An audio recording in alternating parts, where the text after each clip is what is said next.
warahmatullahi wabarakatuh. Salam sejahtera untuk kita semua. Halo teman-teman, saya harap kabar teman-teman baik-baik saja. Jumpa lagi di channel ini ya, Albrisa Sensei ya, dengan saya sendiri ya.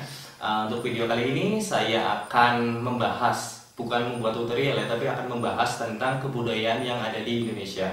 Kenapa saya bahas seperti itu? Ya, saya lagi ingin aja ya sebenarnya ya. Nah, jadi itu kan Indonesia itu kan memiliki banyak budaya ya teman-teman, dan anak muda zaman sekarang itu kan kurang tahu ya, kurang mengenal tentang budaya yang ada di Indonesia. Anak-anak zaman sekarang tahunya ya kayak sinetron dan seterusnya seperti ya. Nah, untuk itu saya akan menjelaskan di video ini ya penjabaran tentang budaya yang ada di Indonesia dan juga sedikit video tentang memperagakan tarian atau budaya yang ada di Indonesia sendiri yang nantinya akan diperagakan oleh siswa ya. Jadi siswanya saya itu lagi lomba itu dalam rangka ulang tahun sekolah ini memperagakan tarian jaran ya, jaran itu atau kuda lumping gitu ya, dan juga ada seni tari ya, bukan tari, maksudnya seni bela diri yaitu silat. Nah, ya, ada sedikit nanti ya, sedikit tayangan dan juga nanti ada ulasan tentang bela diri, silat dan juga tarian kuda lumping yang akan nanti saya tayangkan seperti itu ya teman-teman. Namun sebelum masuk ke video ini dan juga pembahasan yang akan nanti saya bahas itu, ada baiknya bagi teman-teman yang masih belum subscribe channel Albrisa Sensei untuk segera subscribe channel Albrisa Sensei agar ya channelnya saya itu semakin berkembang dan juga teman-teman selalu mendapatkan notifikasi video-video terbaru dari Albrisa Sensei. Oke ya teman-teman, langsung saja, nggak usah lama-lama, kita langsung aja masuk ke pembahasan. Ya, langsung saja masuk ke pembahasan ya teman-teman. Tapi sebelum masuk ke pembahasan, saya mau tampilin dulu ya. Ini tampilin dulu video sedikit ya, sedikit video tentang seni tari ebek atau kuda lumping yang diperagakan oleh anak sekolah ya, anak siswi saya yang tadi di SMK itu ya.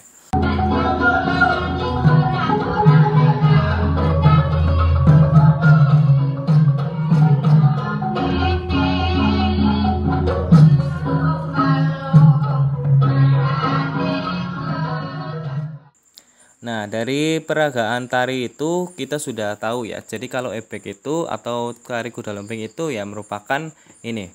Ebek merupakan bentuk kesenian tari dari daerah Banyumas. Jadi asalnya itu dari Banyumas yang menggunakan ya boneka kuda yang terbuat dari anyaman bambu dan kepalanya diberi ijuk sebagai rambut.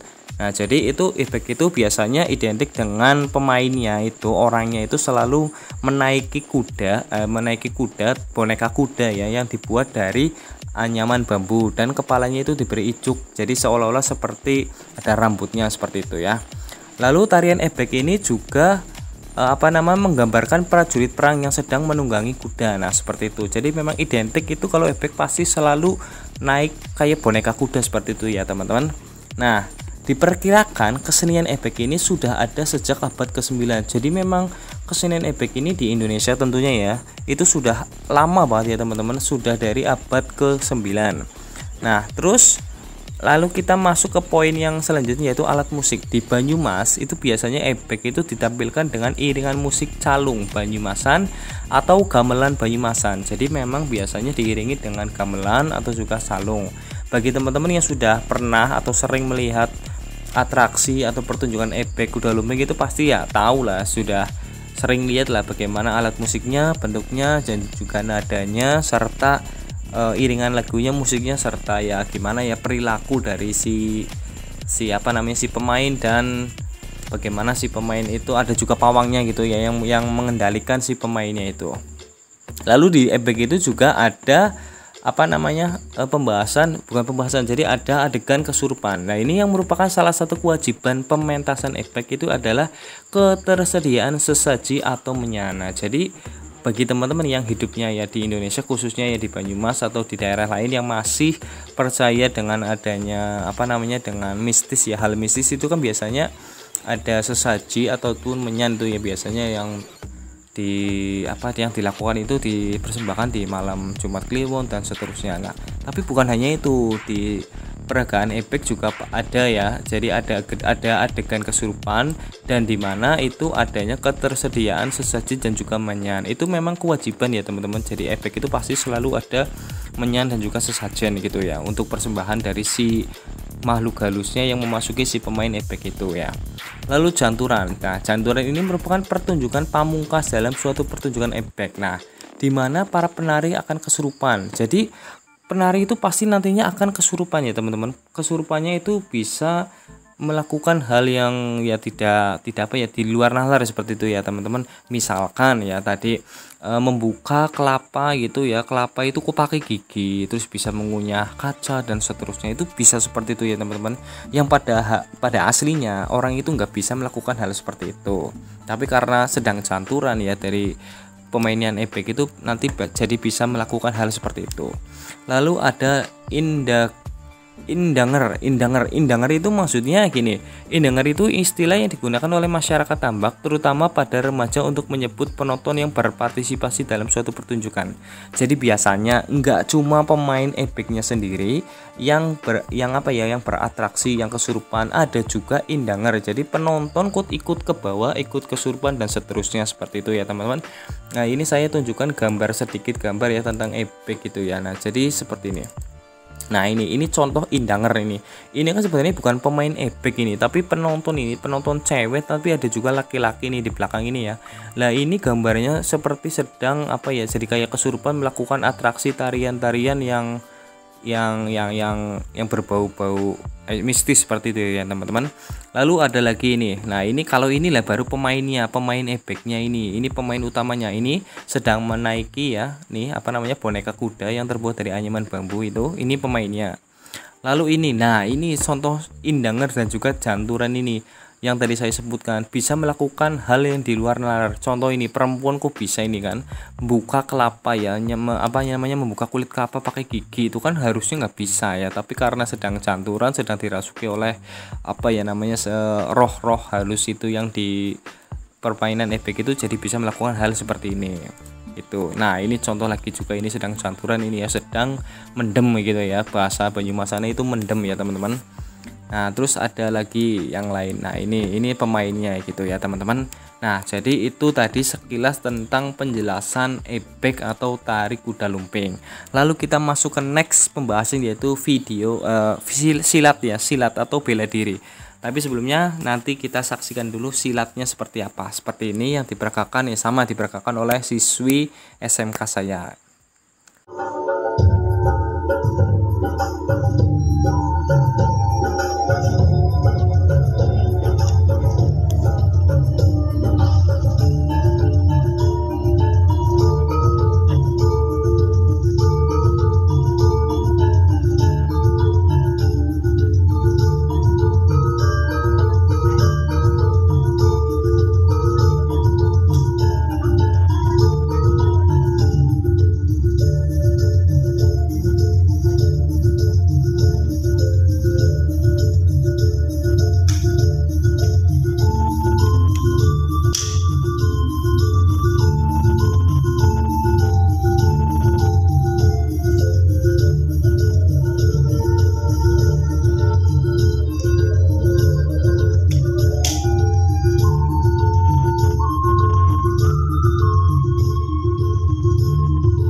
Ini. Nah, sekarang untuk masuk ke penjelasan atau penjabarannya nih. Poin pentingnya ya teman-teman untuk pencak silat. Jadi sebagai Anda warga Indonesia, berbanggalah karena pencak silat itu merupakan salah satu bela diri yang diakui oleh internasional. Kenapa? Ini saya jelaskan.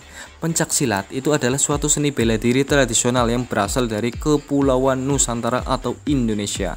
Seni bela diri ini secara luas dikenal di Indonesia, Malaysia, Brunei, Singapura, Filipina Selatan, dan Thailand Selatan sesuai dengan penyebaran berbagai suku bangsa Nusantara Indonesia.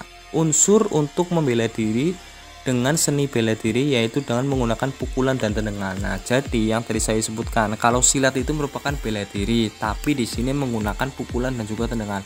Kebanyakan yang memang kayak taekwondo, terus kayak merpati putih dan seterusnya itu memang sama ya teman-teman, pakai tendangan, pakai pukulan, sama juga dengan pencak silat. Nah, terus ada juga ini, pencak silat merupakan olahraga bela diri yang memerlukan banyak konsentrasi. Ya memang semua olahraga bela diri itu memerlukan konsentrasi biar bisa melakukan ya seperti tadi yang saya sebutkan dari ebek ya, sesuatu yang di luar nalar seperti itu ya teman-teman. Terus ada pengaruh budaya Tionghoa, agama Hindu, Buddha, dan Islam dalam pencak silat. Biasanya setiap daerah Indonesia mempunyai aliran pencak silat yang khas. Misalnya daerah Jawa Barat yang terkenal dengan aliran Cimande dan Cikalong. Lalu di Jawa Tengah ada aliran Merpati Putih, dan juga Jawa Timur ada aliran PSHT atau Perisai Diri, seperti itu teman-teman. Nah, bukan itu juga ya teman-teman, ada info lagi kalau pencak silat itu juga dipertandingkan dalam ajang Pesta Olahraga Asia Tenggara atau SEA Games sejak tahun 1987. Nah, jadi bagi Anda ini ya warga rakyat Indonesia, banggalah karena pencak silat itu sudah masuk ke SEA Games sejak tahun 1987. Di luar Indonesia juga ada banyak penggemar pencak silat seperti di Australia, Belanda, Jerman, dan juga Amerika. Wow, mantap jiwa ya teman-teman, bisa sampai go internasional seperti yang saya katakan tadi ya. Terus ini pada 13 Desember 2019, jadi 2 tahun yang lalu ya, ini pencak silat ditetapkan oleh UNESCO sebagai warisan budaya tak benda dunia atau Intangible Cultural World Heritage. Hal ini adalah salah satu upaya pemerintah dalam memajukan pencak silat sebagai warisan budaya Indonesia. Manfaat pencak silat yang diakui sebagai warisan budaya tak benda dunia adalah mendapatkan pengakuan dunia internasional. Nah, seperti itu yang saya sebutkan tadi ya teman-teman. Jadi memang pencak silat itu masuk ke dan diakui oleh go internasional oleh pemerintah Indonesia dan juga oleh pemerintah dunia, seperti itu ya teman-teman. Tadi sudah masuk ke penjabaran pencak silat ya teman-teman. Kita lihat dulu ya contoh gambar dari pencak silat itu seperti apa. Tadi kan ada video sedikit ya tentang pencak silat, dan sekarang ini saya tunjukkan ini nih gambarnya, yaitu nih seperti ini ya peragaannya, sedang menjurus ini seperti ini, dan juga seperti ini. Ada juga nih seperti ini pakai tendangan ya, sangat mematikan, ini pasti sakit sekali ya teman-teman. Lalu seperti ini, nah bisa sampai terbang seperti ini ya teman-teman. Dan tidak heran juga ada pemain pencak silat yang pasti juga bisa mempunyai ilmu tinggi sampai bisa terbang, lompat yang tinggi dan seterusnya. Itu memang benar, fakta ada ya teman-teman. Jadi bagi Anda yang pengen belajar pencak silat, silahkan belajar untuk mewarisi tradisi dari Indonesia kita sendiri yang sudah diakui oleh go internasional. Jadi jangan sampai anak-anak muda zaman sekarang itu nggak tahu dan juga nggak pernah mengalami atau latihan pencak silat seperti itu ya. Jadi mumpung masih muda ya, bagi Anda yang masih muda itu silakan latihan. Bagi yang sudah sepuh ya silakan ya mau latihan lagi juga boleh, seperti itu ya. Jadi pelestarikanlah budaya Indonesia kita ini yang sudah sampai go internasional, jangan sampai hilang dari jangan sampai masyarakat itu nggak tahu tentang budaya yang ada di Indonesia, seperti itu ya. Nah, itu tadi teman-teman, salah satu atau dua ya tadi budaya yang ada di Indonesia. Sebenarnya itu masih banyak budaya-budaya yang ada di Indonesia yang belum saya ulas, yang belum saya bahas. Ya, kalau saya bahas semuanya ya nanti nggak mungkin selesai dengan cepat ya. Itu nanti mungkin next time akan saya bahas kebudayaan yang ada di Indonesia lagi, itu seperti apa. Ya, jangan lupa ya, like video ini, komen, subscribe yang belum subscribe ya, dan juga share video ini ke akun media sosial teman-teman, dan juga ke orang-orang yang membutuhkan informasi terkait kebudayaan yang ada di Indonesia, khususnya mengenai tarian kuda lumping dan juga seni silat seperti itu ya, seni bela diri silat seperti itu ya. Sampai ketemu di video-video saya selanjutnya. Bye bye.